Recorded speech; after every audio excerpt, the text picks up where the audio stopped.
मेरा नाम doctor Sadia Cheam है। आज मैं आपको बताऊंगी कि हम मुख्तलिफ डाइल्यूशन ऑफ सेलाइन के साथ जब बोटॉक्स को रिकॉन्स्टिट्यूट करेंगे तो हम इंसुलिन सिरिंज को उसको किस तरह रीड करेंगे। डिफरेंट डाइल्यूशन जिसकी तरह हम 1 ml, 2 ml, 2.5 ml and 4 ml की मुख्तलिफ डाइल्यूशन को बोटॉक्स उससे बनाएंगे और उसको इंसुलिन सिरिंज पे रीड करेंगे। हम इसको अंडरस्टैंडिंग पर्पस के लिए ये समझते हैं कि हमारे पास बोटॉक्स वाइल्स हैं।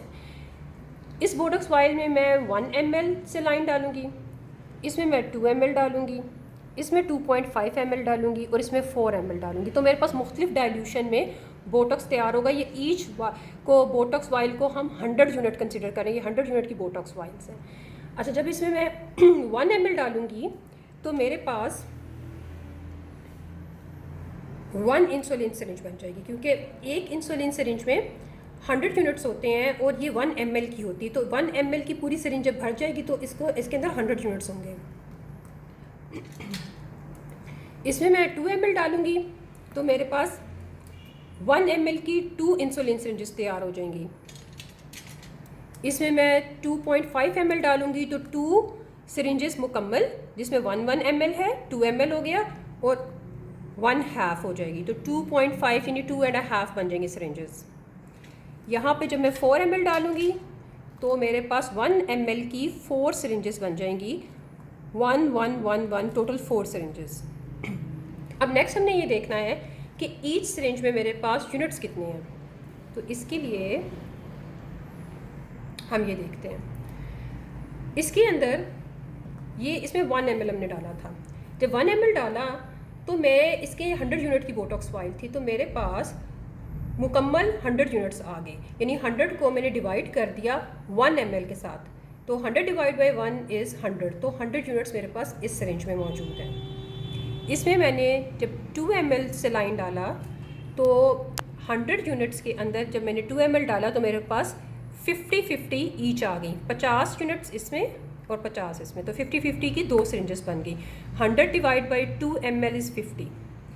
यहाँ पे मैंने 2.5 ml के साथ डाइल्यूशन बनाई थी।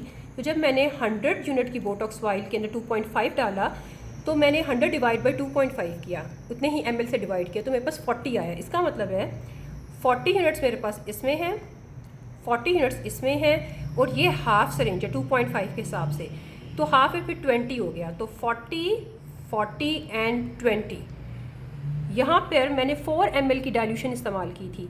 तो 100 यूनिट में जब मैंने 4 ml डाला तो 100 डिवाइड बाई 4 ml तो 25 हो गया। इसका मतलब है कि 25 यूनिट्स मेरे पास इसमें है, 25 इसमें है, 25 इसमें है और 25 इसमें है। तो 25 यूनिट्स की मेरे पास 4 सिरिंजेस बन गई। उसके बाद हमने देखना है, ये मैंने आसानी के लिए आपको ये बता दिया है, आप इसको देख सकते हैं कि इसमें 100 है, ये 50 की 2 बन गई हैं, ये 40 और 20 और ये 25। तो ईच सिरिंज हमने फैसला कर लिया है कि ईच सिरिंज के अंदर मेरे पास बोटॉक्स यूनिट्स कितने होंगे। अब हमने ये देखना है कि हमारे पास इंसुलिन सिरिंज के 1.1 ml में कितना बोटॉक्स है। हर एक सिरिंज में, ईच सिरिंज में 0.1 में कितना है। तो 0.1 किसे कहते हैं? इंसुलिन सिरिंज के ये जो यहाँ तक हम इंसुलिन सिरिंज को यहाँ तक, यहाँ पे इसके पॉइंट, इसे ये 10 आ रहा है ना, ये 0.1, ये अनदर 0.1, ये अनदर 0.1। ठीक है, अब हमने फैसला करना है कि हर 0.1 ml के अंदर हमारे पास कितना बोटॉक्स यूनिट्स आएंगे। तो 0.1 के अंदर हमारे पास यूनिट्स हैं 10 यूनिट्स आ रहे हैं, यानी कि हर 0 से 10 मार्किंग के अंदर हमारे पास बोटॉक्स यूनिट्स कितने आएंगे। स्टार्ट हम 1 ml से करते हैं। अगर हम 1 ml से डाइल्यूशन हमने इस्तेमाल की थी तो उसके साथ हमारे पास आसान तरीका है कि 100 यूनिट की वाइल थी, तो 100 यूनिट की वाइल को हमने बेसिकली 100 यूनिट्स को डिवाइड बाय 10 कर दिया, क्योंकि 10 यूनिट्स पे हमने देखना है ना हमारे पास कितने बोटॉक्स यूनिट्स हैं। जब हमने 100 को डिवाइड किया 10 के साथ तो 10 आ रहा है। इसका मतलब है कि 1 ml की डाइल्यूशन में हमारे पास यहाँ तक 10 यूनिट्स हैं। अब हमने 2 ml की डाइल्यूशन इस्तेमाल की तो हमारे पास 2 सिरिंजेस थी 50-50 ईच, तो हमने 50 को डिवाइड किया 10 के साथ, ये यहाँ तक हमने डिवाइड, तो हमारे पास यहाँ पे जब 50 को डिवाइड किया 10 के साथ तो हमारे पास 5 यूनिट्स आ रहे हैं। यानी 2 ml की डाइल्यूशन जब हम यूज़ करते हैं तो हर 0 से 10 तक या 0.1 ml में हमारे पास 5 यूनिट्स होते हैं। इसी तरह हमने 2.5 ml की जब डाइल्यूशन इस्तेमाल की तो उस वक़्त हमारे पास 40 और इसमें 20 से 2.5 हमारे पास बना था। तो हर 0 से 10 के अंदर हमने क्या किया कि 40 यूनिट्स थे तो 40 को डिवाइड बाय 10 कर दिया, तो हमें पता चल गया कि हमारे पास 4 यूनिट्स हैं इसमें, हर यहाँ तक 4 4 4 एंड 4। इसी तरह हमने जब 4 ml की डाइल्यूशन इस्तेमाल की तो हमारे पास 100 यूनिट्स की वाइल में जब हमने डाला तो ईच में हमारे पास 25 यूनिट्स थे। तो हमने देखा कि 0 से 10 में कितने आ रहे हैं, तो हमने 25 यूनिट डिवाइड बाय 10 कर दिया तो 2.5 आता है। इसका मतलब है कि यहाँ तक मेरे पास 2.5 यूनिट्स आते हैं 4 ml की डाइल्यूशन से। तो ये फ़ैसला हो गया कि 1 ml की डाइल्यूशन जब इस्तेमाल करते हैं तो उस वक़्त हमारे पास हर 10 यूनिट्स के अंदर 10 ही हैं। जब हम 2 ml की डाइल्यूशन इस्तेमाल करते हैं तो उस वक़्त 0 से 10 के अंदर मेरे पास 5 यूनिट्स हैं। यहाँ पे जब हम 2.5 ml की डाइल्यूशन इस्तेमाल करते हैं तो मेरे पास हर 0 से 10 में 4 यूनिट्स हैं। और जब हम 4 ml की डाइल्यूशन इस्तेमाल करते हैं तो हमारे पास 0 से 10 के अंदर 2.5 यूनिट्स होते हैं। नेक्स्ट हमने देखना है कि इस 0 से 10 के अंदर हमारे पास 5 स्मॉल लाइंस आ रही हैं। ये देखना है, देखें ज़रा, 1 small line, 2 small line, 3 small line, 4 small line और 5 स्मॉल लाइन। तो इसका मतलब है हर 0 से 10 के अंदर हमारे पास 5 स्मॉल लाइंस हैं। अब हमने ये फैसला करना है कि हर सिरिंज के अंदर 1 स्मॉल लाइन के अंदर हमारे पास कितने यूनिट्स हैं, उससे हमें इंजेक्ट करना आसान होगा। इसका तरीका ये है कि हमने फ़ैसला कर लिया है कि हर 0 से 10 में हमारे पास 5 स्मॉल लाइंस आ रही हैं। तो जब हमने यहाँ पे फ़ैसला कर लिया कि यहाँ तक 0 से 10 में यानी हर 1.1 ml में 1 ml की डाइल्यूशन में हमारे पास 10 यूनिट्स थे, तो 10 के अंत को हमने डिवाइड किया 5 स्मॉल लाइंस के साथ, तो हमारे पास ईच स्मॉल लाइन है। तो ईच स्मॉल लाइन में हमारे पास 2 यूनिट्स आ रहे हैं, 10 डिवाइड बाय 5, क्योंकि 5 स्मॉल लाइंस हैं। यहाँ पर हमने ये फैसला किया था कि हमारे पास हर 0 से 10 में 5 यूनिट्स हैं, तो 5 को जब हमने डिवाइड किया 5 स्मॉल लाइन के साथ तो पता चल गया कि ईच स्मॉल लाइन में हमारे पास 1 यूनिट है। यहाँ पर जब हमने फैसला किया था कि हमारे पास हर 0 से 10 में 2.5 ml डाइल्यूशन में 4 यूनिट्स थे, तो 4 को हमने डिवाइड कर दिया 5 के साथ, क्योंकि 5 स्मॉल लाइंस हैं, तो हमें फ़ैसला हो गया कि 1 स्मॉल लाइन में 0.8 यूनिट्स हैं। और इसी तरह इसमें हमारे पास हर स्मॉल लाइन में 0.5 यूनिट्स हैं। तो ये आप देख सकते हैं कि 1 ml की डाइल्यूशन में हर स्मॉल लाइन में हमारे पास 2 यूनिट्स हैं, 2 ml की डाइल्यूशन में हर स्मॉल लाइन में 1 यूनिट है, 2.5 ml की डाइल्यूशन में हर स्मॉल लाइन में 0.8 यूनिट्स है, और 4 ml की डाइल्यूशन में हर स्मॉल लाइन में 0.5 यूनिट्स है। यहाँ से ही हमें बहुत आइडिया हो जाएगा कि हम यूनिट्स कितने डालेंगे। एक तरीका तो ये है कि हम सिंपल ये देख लें कि अब 2 यूनिट्स हमने यूज़ करने हैं, तो हमें पता चल गया है कि 1 ml में हर स्मॉल लाइन में हमारे पास 2 यूनिट्स हैं। तो हमें पता चल गया हमने जब 1 स्मॉल लाइन इंजेक्ट कर दी तो इसका मतलब है कि हमने 2 यूनिट्स डाले, 2 यूनिट्स डाल दिए, फिर 2 यूनिट्स डाल दिए और 2 यूनिट्स डाल दिए। इसी तरह हमें पता चल गया कि 2 ml की डाइल्यूशन में हमारे पास 1 स्मॉल लाइन में 1 यूनिट है।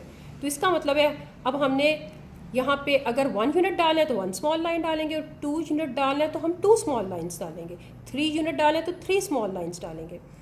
और 2.5 ml की डाइल्यूशन में हमें पता चल गया कि हर स्मॉल लाइन में हमारे पास 0.8 यूनिट्स हैं। तो इसका मतलब है कि जब मैंने 1 स्मॉल लाइन यूज़ की तो 0.8 यूनिट दिए। अगर मैंने यहाँ पे 2 यूनिट्स डालने हैं तो मैं 2.5 स्मॉल लाइंस इस्तेमाल करूँगी, तो मेरे 2 यूनिट्स हो जाएंगे। और इसी तरह 4 ml की डाइल्यूशन में 1 स्मॉल लाइन में हमारे पास 0.5 यूनिट्स थे। जब 0.5 यूनिट, तो अगर हमें पता चल गया कि अगर हमने इसमें हमने यहाँ पे 2 स्मॉल लाइंस इस्तेमाल की तो हमारे पास 1 यूनिट डाला, और इसी तरह हमने 4 स्मॉल लाइंस डाली तो हमने 2 यूनिट्स डाल दिए। मगर अगर किसी को समझने में मसला है तो इसका एक फार्मूला है, इस एक फार्मूला मैंने आपके लिए बनाया है कि इस फार्मूले को हम टेस्ट करते हैं। इसका मतलब है कि कोई भी आप यूनिट्स कंसिडर कर लें, आप 2 डालना चाह रहे हैं, 4 डालना चाह रहे हैं, 6 डालना चाह रहे हैं, उसको हम n unit in numerator formula में न्यूमरेटर में डालेंगे और डिनोमिनेटर में हमने number of units in one small line with different dilution की अपने हिसाब से डालना है। तो हमें पता चल जाएगा कि हमने स्मॉल लाइन्स कितनी इंजेक्ट करनी है। फॉर एग्ज़ाम्पल, मैं 1 ml की जब डाइल्यूशन यूज़ कर रही हूँ और मैंने 2 यूनिट्स डालना चाह रही हूँ, सपोजिटली मैं 2 यूनिट डालना चाह रही हूँ, तो मुझे कितना पता चलेगा कि इसमें 2 यूनिट्स मैंने कितने डालने हैं। तो इसका मतलब ये है कि 2 को मैं डिवाइड कर दूँगी, मैं देखूँगी कि number of units in one small line में कितने हैं। तो मेरे पास 1 ml के अंदर 2 आ रहे थे, यानी हर स्मॉल लाइन में मेरे पास 2 यूनिट्स आते हैं। तो जब मैंने 2 को डिवाइड कर दिया 2 के साथ तो 1, इसका मतलब है कि जब मैं 1 स्मॉल लाइन डालूंगी तो मुझे 2 यूनिट्स मिल जाएंगे। मैंने पेशेंट को 2 यूनिट इंजेक्ट कर दूंगी। इस तरह अगर मैं 2 ml की डाइल्यूशन यूज़ कर रही हूँ और मैं पेशेंट को 2 यूनिट्स डालना चाह रही हूँ तो मैं 2 को डिवाइड कर दूंगी number of units in one small line. तो इस डाइल्यूशन के हिसाब से 1 स्मॉल लाइन में मेरे पास 1 यूनिट आ रहा था, तो 2 डिवाइड बाई 1 के हिसाब से 2, यानी मैं 2 स्मॉल लाइन्स जब डालूंगी तो मैं 2 यूनिट्स डाल रही हूँ पेशेंट को 2 ml की डाइल्यूशन में। इसी तरह 2.5 ml की डाइल्यूशन जब मैंने यूज़ की तो उसमें जब मैंने 2 यूनिट्स डालने हैं और मुझे पता चल गया कि हर स्मॉल लाइन में मेरे पास 0.8 है, तो 2 डिवाइड बाई 0.8 करूँगी तो 2.5 स्मॉल लाइन्स यूज़ करूँगी, यानी 2 के साथ हाफ मोर। तो इसका मतलब है इतना डालूंगी तो मैं 2 यूनिट्स डाल रही होंगी 2.5 ml की डाइल्यूशन में। इसी तरह 4 ml की डाइल्यूशन जब हुई तो मैंने 2 यूनिट्स डालने हैं, तो मुझे पता चल गया कि हर स्मॉल लाइन में 0.5 है, तो 2 डिवाइड बाई 0.5 मैंने किया तो 4 आया है। इसका मतलब अगर मैं 2 यूनिट्स डालना चाहती हूँ 4 ml में तो मैं 4 स्मॉल लाइन्स इंजेक्ट करूँगी, तो मेरे पास 2 यूनिट्स डलेंगे। तो ये मैंने 2 के साथ बनाया है। आप ये फार्मूला 4 के साथ टेस्ट करें, 6 के साथ टेस्ट करें, जिसके साथ मर्जी टेस्ट करें, इस फार्मूले को आप टेस्ट कर सकते हैं। मैंने फिर भी आपकी आसानी के लिए एक यूनिट्स का चार्ट बनाया है, इसको मैं लोड भी कर दूँगी फोरम में, मगर ये मैंने आप सबके लिए कैलकुलेट करके एक चार्ट बना दिया है। तो ये चार्ट आपकी आसानी के लिए, इसकी आप पिक्चर ले सकते हैं और फोरम में भी डाल दूँगी। अगर आपको लगा है कि ये आपके लिए हेल्पफुल है तो मैं नेक्स्ट आपको मीज़ो बोटॉक्स में भी डाइल्यूशन बताऊँगी।